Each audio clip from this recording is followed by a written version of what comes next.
Let me just state that if you were a man in 8th century Czech kingdom, there was a really high chance that you were either maidenless or dead. Anyway, hello! My name is Zairi, and today we will have a look at the Maidens' War. This myth was firstly written down by the 12th century, but the plot takes place at around 8th century AD. I will be retelling probably the most famous and the newest version from Alois Jirásek. So let's go and enjoy! The Maidens' War. We start in a Czech land that has been ruled by the powerful priestess Libuše, but when Libuše eventually passed away, the men of the land started laughing at the women, telling them that now they won't have to bow to them anymore, because it will be the men that will rule. But the women did not like that. They were used to being treated with respect during the priestess's reign, and so they decided to simply leave their fathers, husbands and brothers behind. They stood under a new leader, a woman named Vlasta, who had enough of the men. She rallied the women and the girls of Bohemia, and together they built a castle opposite of the one where the men were and called it Děvín. They had one goal. They wanted women to continue ruling the land while the men worked the fields. The men laughed at them while they trained themselves in battle. The only one who took this threat seriously was the surviving ruler Přemysl, husband of Libuše.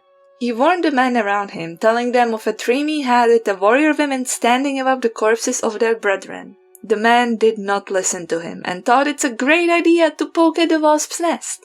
They thought the women are gonna run away and beg for mercy as soon as the men show up with their swords. But that was not the case. The women, led by Vlasta, killed most of them, and as their victorious voices rang throughout the land, more women decided to join them. The men became so paranoid that they would rather sleep in the bushes than at home, as it ever so often happened that the knife just kind of slipped into their throat from their ever so loving wife. Strange. The women were extremely loyal to each other and Vlasta, and none ever betrayed her. And so, when Vlasta heard that Ctirad, a lord who she hated above all, will be passing around the castle, she thought of a plan.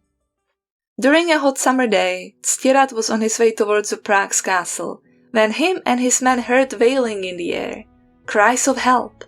Without thinking twice about it, they immediately followed it through the forest onto a beautiful meadow. In that meadow there was an old oak, and under the old oak a gorgeous girl was tied to a rope. She begged them to let her free, and Ctirad, his thought too full of how pretty she is, forgot where they were and immediately cut the girl free. She introduced herself as Šárka, a daughter of a lord. She told them that the women of Děvín have put her here as a punishment, and to be even more cruel, they gave her a horn to call for help and a bottle of mead for drinking. But both were out of her reach until now. She begged Ctirad to take her to her father, and Ctirad promised he will do so. But first they should drink the mead, which they did. After some time the men of Ctirad's army fell asleep, and he and Šárka were just talking, a bit tipsy from the drink. And when Šárka told him that she wondered what sound does the horn make, Ctirad waited for nothing and blew the horn. As soon as he did that, all hell broke loose. Women ran into the meadow, slaughtered his men and kidnapped Ctirad. Šárka was just laughing at him when he cursed at her. They brought him into the Děvín castle, and there they slaughtered him and put him on display on the castle walls. When the men saw what they did to Ctirad, they have had enough. They mustered everybody who was left, and day by day more men joined them. Vlasta was determined to win, to take over the men's castle, slaughter everyone, and once and for all, show who should lead. But sadly that was not meant to be. After a long battle, Vlasta was killed, and after that the women were not able to muster themselves, and lost the war. Since then, a man rules the Czech lands. The end. I don't like the end. I think the women may have gone a little bit overboard with all of the killing, but honestly they had a point.